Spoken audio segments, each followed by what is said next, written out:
يلا نعرف ازاي نعمل كفتة فراخ وتكون طريقتها حلوة جدا وطعمها في منتهى الجمال.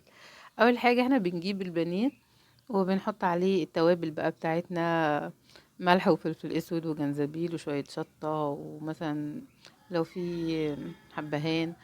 وبنجيب بصلاية حلوة، بنعصر التفل عن المية، بناخد التفل بس من غير مية بحيث السوائل بتاعتها ما تبقاش كتير. وهنا عصرت برضو واحدة فلفل احمر بس ما اتصورتش يعني.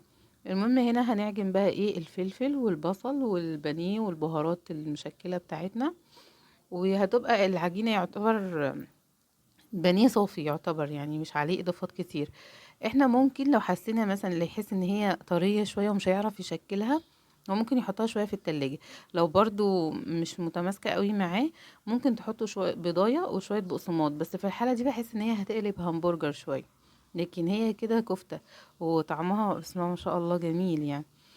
المهم بعد ما بندورها برضو من الحاجات اللي بتسهل ان احنا بنحط طبق زيت جنبنا وبنحبل ايدينا بيه قبل ما نشكلها، بحيث ان هي تتشكل معانا بسهولة.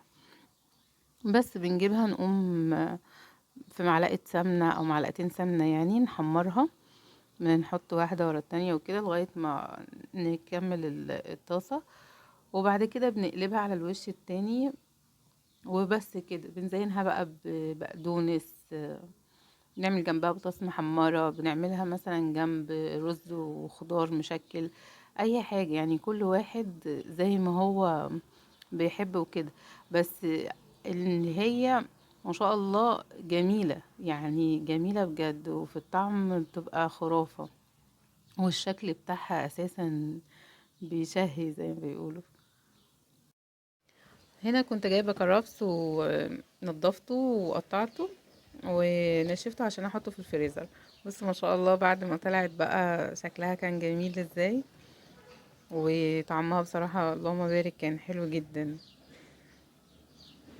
عملتها جنب الرز وخضار مشكل.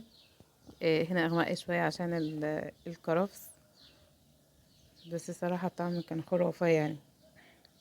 بس الف هنا وشفا، جربوها بقى وقولوا لي رأيكم ايه، وطلعت معاكم طعمها حلو ولا ايه الدنيا. انا دينا الشناوي، بحبكم وبعمل اكل بالحب.